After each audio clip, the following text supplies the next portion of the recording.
హల్లెలూయా. మన ప్రభువైన యేసుక్రీస్తు నామములో మీకు శుభములు. Good morning. బాగున్నారా? ప్రశాంతంగా నిద్రించారా? అదేనండి, కలత నిద్ర లేకుండా చక్కగా గాఢ నిద్ర పొందారా? అప్పుడే దేవుడు మనతో గాఢ నిద్రలో మాట్లాడతాడట. కలత నిద్ర అంటే మన ఆలోచనలతో నిండుంటాం. డీప్ స్లీప్లోకి వెళ్ళినప్పుడు దేవునితో సహవాసం కలిగిన వారిగా దైవభక్తులు ఉండడం అనేది గమనిస్తున్నాం. ఎవని మనస్సు నీ మీద ఆనుకునో వాడిని పూర్ణ శాంతము గలవానిగా కాపాడుదు అని చెప్పబడినట్లుగా ప్రభు మీద ఆనుకుంటే మనం ప్రశాంతంగా ఉండగలుగుతాం. చిన్న ప్రార్థన. పరిశుద్ధుడా, నీకు వందనములయ్యా. కలవరాలతో కూడిన ఈ లోకంలో, సమస్యలతో నిండిన ఈ జీవితంలో నీ యందు విశ్వాసం ఉంచుటకు, నిమిచు సమాధానం పొందుటకు మాకు సహాయం చేయు. క్రీస్తు నామములో అడుగుచున్నాను తండ్రి, ఆమేన్.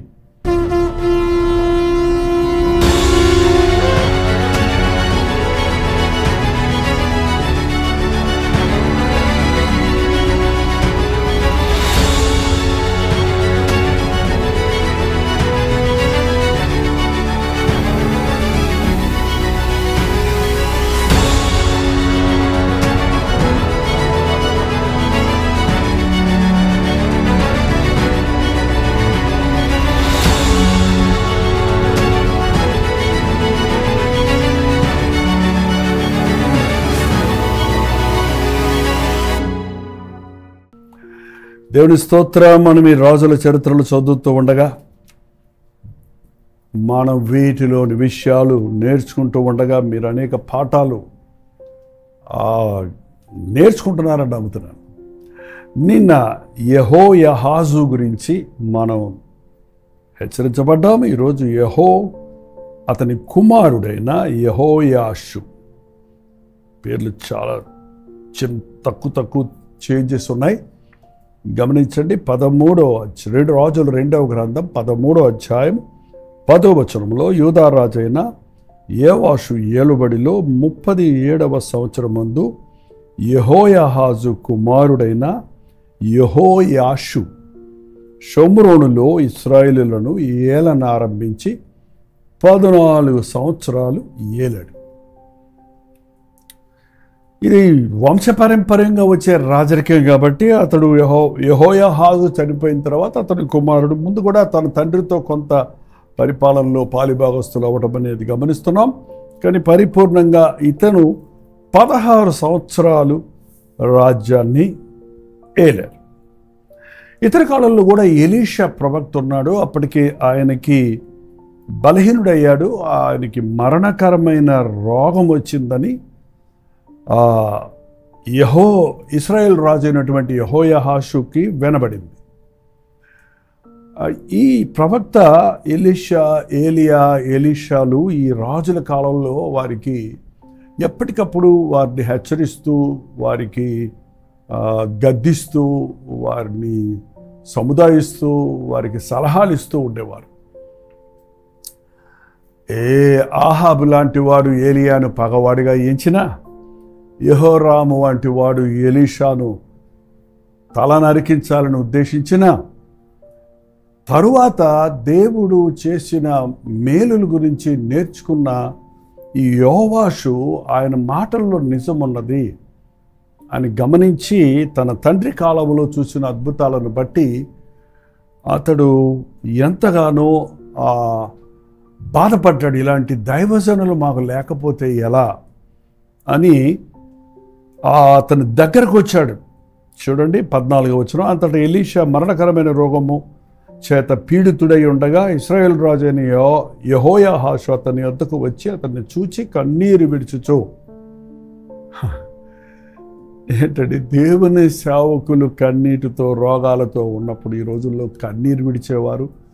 అయ్యో, వారు కూడా మనుషులే కదా, వారికి కూడా శరీరాలు ఉన్నాయి కదా, వారు కూడా నిద్రాహారాలు మాని పరిచయలో సాగుతున్నప్పుడు బలహీనులు అవ్వటం, వ్యాధిగ్రస్తులు అవ్వటం సహజమే కదా అనుకోకుండా ఆయన ప్రార్థన చేస్తే అందరూ బాగుపడుతున్నారు, ఆయనకెందుకు రోగం వచ్చింది అని విమర్శించటం ఈ రోజున అక్కడక్కడ వింటుంటాం కదా. మరి దేవుని సేవకులు కూడానండి, మనుషులు మనుషుల శరీరంలోనే ఉన్నాం కాబట్టి రోగాలు వస్తాయి. యేసు ప్రభు రోగ పీడితుడు అయ్యాడు. ఆయనకి రోగాలు రావడానికి కారణం మన పాపములేండి. మరి ఇవాళ దేవుని సేవకుల గురించి మీరు ఏమనుకుంటున్నారు? వారు ఆడంబరంగా ఉండేవారు, వారు సకల సుఖాలు అనుభవిస్తున్నారు అనుకుంటున్నారు. కానీ చెమట, రక్తము, కన్నీరు లేకుండా ఏ వ్యక్తి కూడా సాతాను బంధకాలలో ఉన్న ఆత్మలను రక్షించలేడండి. కూపానికి పోయే వారిని ప్రభు కొరకు సంపాదించడం అనేది అంత సులువైన పద్ధతి కాదు, అంత సులువైన విషయం కాదు. నా వెంబడి రండి, నేను అందుకే మనుషులను పట్టు జాలర్లుగా చేస్తానన్నాడు.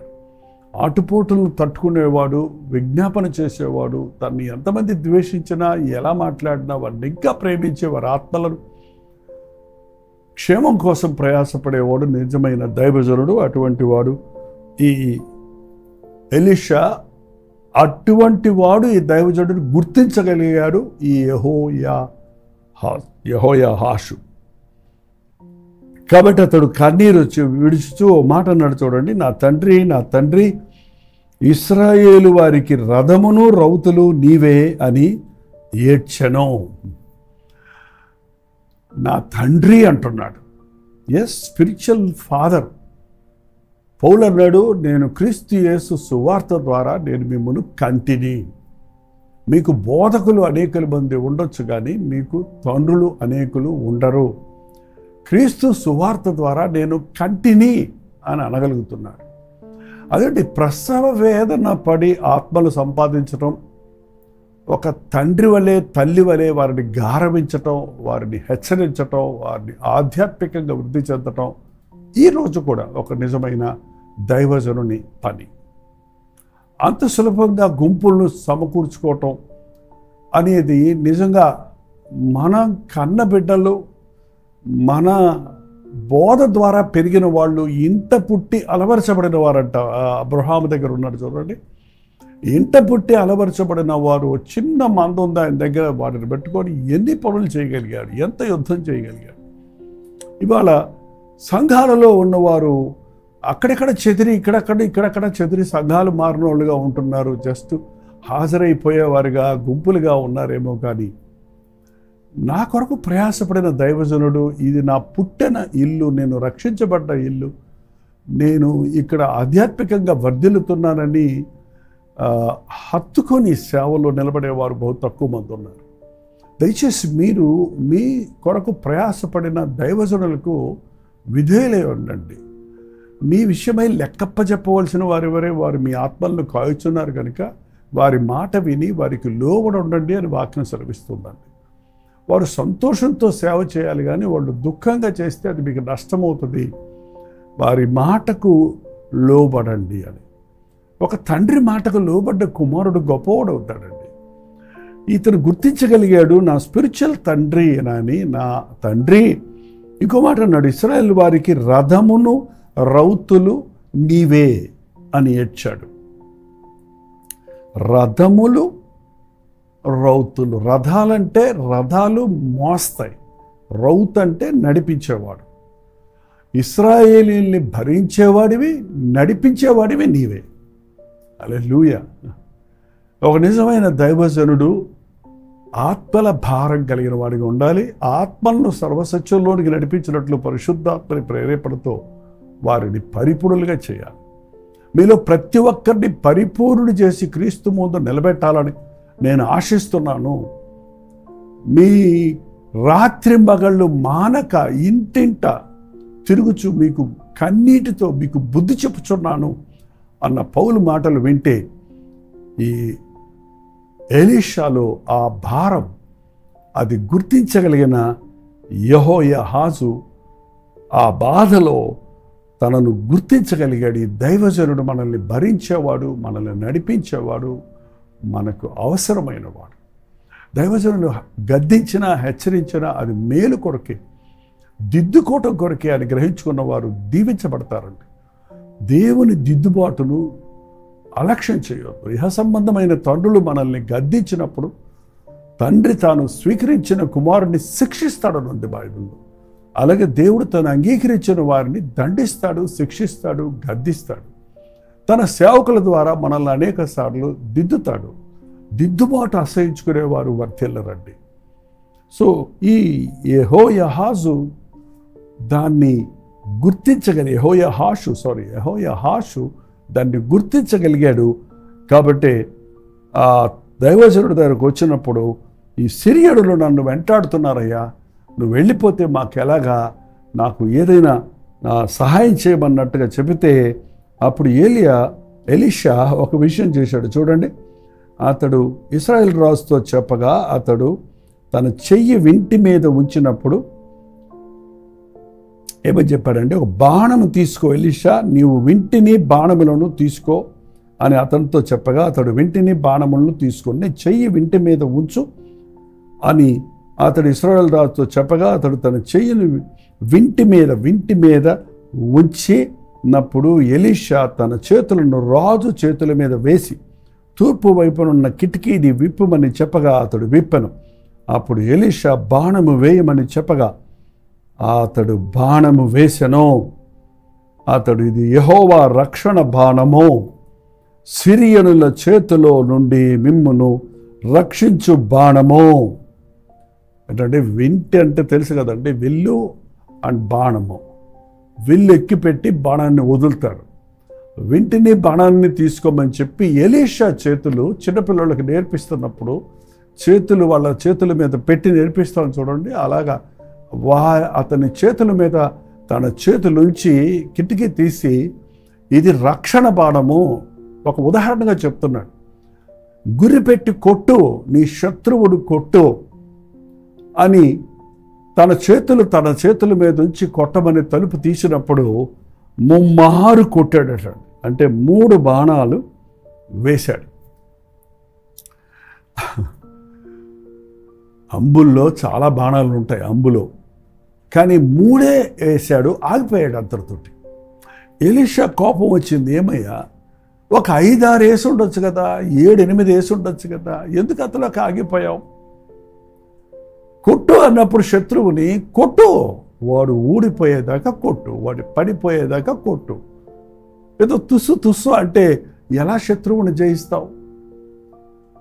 నీ విశ్వాసం ఎంత ఉంది, నీ పట్టుదల ఎంత ఉంది, నీకు ఎంత కసి ఉంది? నువ్వు కేవలం 3 సార్లే కొట్టావు. నువ్వు ఎక్కువ సార్లు కొట్టుంటే ఆ ఇక నీ మీదకు వచ్చిన సైన్యం పూర్తిగా నాశనమై ఉండేది. దైవజనుడు అతని మీద కోపగించి, నీవు 5 మారులు 6 మారులు కొట్టిన ఎడల సిరియనుడు నాశనమగు వరకు నీవు వారిని హతము చేసి ఉందు. అయితే ఇప్పుడు 3 మారు మాత్రమే సిరియనులను ఓడించదవు. ఓకే, నువ్వు 3 సార్లే కొట్టావు కాబట్టి 3 సార్లు మాత్రం జయిస్తావు. 4వసారి వాళ్ళు వస్తే, 5వసారి వాళ్ళు వస్తే నువ్వు జయించలేవు. చాలా సాదృశ్యాలుగా కొన్ని ఉదాహరణలుగా ఉన్నవండి. ఇవన్నీ మూఢనమ్మకాలు కాదు, కానీ దేవుడు మనకు చెప్పిన కొన్ని విషయాల్లో పట్టుదల కలిగి ఉండటం, ఎడతెగక ప్రార్థించటం, విడువక మనం ఒక విషయాన్ని దేవుని ముందు పెట్టి ప్రార్థించడం మనకి ఎంతో అవసరం అండి. శత్రువుని మనం ఓడించాలనుకున్నప్పుడు వాడిని వేర్లతో పాటు పెళ్ళగించబడినట్లుగా ప్రయాసపడాలి, కానీ పైన వాడిని అటాక్ చేయటం వల్ల మళ్ళీ వాడు పుంజుకొస్తున్నాడు కదా. మన జీవితాల్లో కూడా కొన్ని శత్రువు యొక్క ఆయుధాలు లేక శత్రువు యొక్క శోధనలు మన జీవితాల్లో ఉంటున్నాయి, పాపములు మన జీవితాల్లో ఉంటున్నాయి. అప్పుడెప్పుడు పాపం చేసిన దాన్ని మనం ఒప్పుకుంటున్నాం, క్షమించమని అడుగుతున్నాం, అది కానీ దాన్ని వేరులతో పాటు పీకైన మూలాన అది మళ్ళీ ములుచుకుంటూ రావడం చూస్తున్నాం. చాలామంది వాళ్ళ సంపూర్ణమైన రక్షణ అనుభవం లేదు. ఓ 3 నెలలు బాగుంటారు, లేక 3 సంవత్సరాలు బాగుంటారు, మళ్ళీ వెనక్కి కక్కిన దాన్ని తిరిగిన కుక్కలాగా తిరగటం చూస్తుంటాం. మన జీవితంలో ఉన్నటువంటి ప్రతి శత్రువును సమూల నాశనం చేయాలి, సంపూర్ణంగా దాన్ని రూపం మాపాలి. అప్పుడే నూతనత్వంతో దేవుని సాక్షులుగా జయ జీవితాలు జీవించగలుగుతాం. నువ్వు 3 సార్లే కొట్టావు కాబట్టి నీ శత్రువును 3 సార్లే జయిస్తావని చెప్పారు. ఆ తర్వాత ఎలీషా మరణించాడు. కొద్ది రోజులైన తర్వాత గమనిస్తే ఈ యెహోయాహాషు వెళ్ళాడు. ఎక్కడికి వెళ్ళాడంటే ఈసారి ఇశ్రాయేల్ రాజు యోధా రాజు మీదకి వెళ్ళాడు. తను ఇశ్రాయేల్ రాజు, యోధా రాజు అందరూ ఒకటే కదా. యూదారాజు మీదకి వెళ్ళి అక్కడ దేవాలయంలో ఉన్న, అక్కడ కదా దేవాలయం ఉంది, యూదా రాజ్యంలో మాత్రమే దేవాలయం ఉంది, ఇక్కడ వాళ్ళందరూ అక్కడికి వెళ్ళిపోతాడని యెరోబాము ఇక్కడ దూడబొమ్మలను పెట్టి మీరు అంత దూరం వెళ్ళొద్దు, ఇక్కడే దేవుడు ఉన్నాడు, ఈయనే యెహోవా అన్నట్టు వాళ్ళని మభ్యపెట్టాడు. ఆ తప్పు ఈ రాజులందరి కాలంలో అలా ఉండిపోయింది.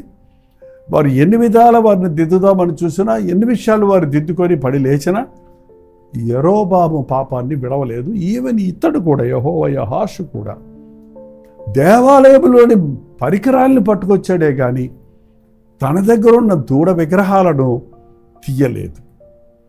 చివరికి తను కూడా దేవుని దృష్టిలో యథార్థపరుడుగా ఉండకపోవటం, ఆ తరువాత ఇతడు కూడా మరణించటం, అతని కుమారుడైన మరొక యెరోబాము రాజు అవ్వటం జరిగింది. దయచేసి అధ్యాయాలు పూర్తిగా చదవండి. చిన్న ప్రార్థన. పరిశుద్ధుడా, ప్రేమగల తండ్రి, ఎన్నోసార్లు మా జీవితాల్లో మా విశ్వాసమును, పరిపూర్ణమైన విశ్వాసమును లేని మూలాన శత్రువును సమూల నాశనం చేయనట్లుగా మోకాళ్ళ మీద పడి మొరపెట్టనందున విశ్వాసముతో, పూర్ణ విశ్వాసముతో అపవాదిని ఎదిరించినందున మరల అపవాది మా మీదకు దండెత్తి రావటం, మేము ఓడిపోవటం జరుగుతుందన్న సంగతి గమనించడానికి దైవజనులు మమ్మల్ని హెచ్చరించినప్పుడు, గద్దించినప్పుడు, బుద్ధి చెప్పినప్పుడు, దైవజనుల సలహాలను, వారి వాక్యము ద్వారా ఇవ్వబడే ప్రేరేపణలను అలక్ష్యము చేయక పరిపూర్ణముగా వాటిని వాడుకొని జయజీవితాలు జీవించుటకు, విశ్వాసముతో సాగిపోవుటకు సహాయం ఇచ్చారు. ఎల్లప్పుడూ సేవకులు మాకుండరు కానీ మేమే విశ్వాసమును నేర్చుకొని నేరుగా దేవుని కృపాసనం దగ్గరకు వెళ్ళటం, దేవునితో సహవాసం చేయటం, అభ్యాసం చేసుకోవాలన్నది గుర్తు చేసుకున్నటకు సహాయం వచ్చాయి. రోజు అనుదిన ధ్యానం వింటున్న ప్రతి ఒక్కరూ నీతో కనెక్ట్ అవ్వడానికి, నీ యొక్క వాక్యము ద్వారా నడిపించబడటకు సహాయం చేయమని క్రీస్తు నామములో అడుగుచున్నాను తండ్రి. ఆమేన్.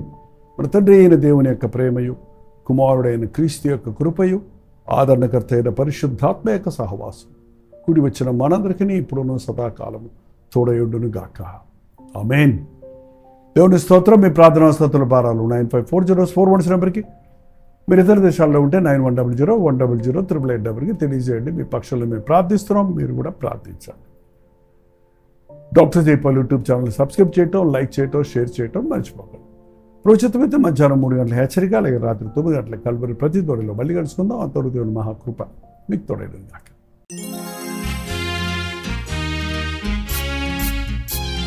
రాజుల చరిత్ర అనే ఈ పుస్తకంలో 42 రాజుల గురించి క్లుప్తంగా వివరించబడి ఉంది. మొదటి దినవృత్తాంతాలు, రెండవ దినవృత్తాంతాలు, మొదటి రోజుల గ్రంథం, రెండవ రాజుల గ్రంథంలో ఉన్న 150 అధ్యాయాల్లో ఉన్న 42 రాజుల చరిత్ర ఓ చిన్న పుస్తకంగా మీకు సులభంగా అర్థం చేసుకోవడానికి అందుబాటులో ఉంది. కావలసిన వారు ఓ చిన్న విరాళాన్ని పంపించండి. ఈ క్రింద ఇవ్వబడినటువంటి ఫోన్ నెంబర్కి సంప్రదించండి.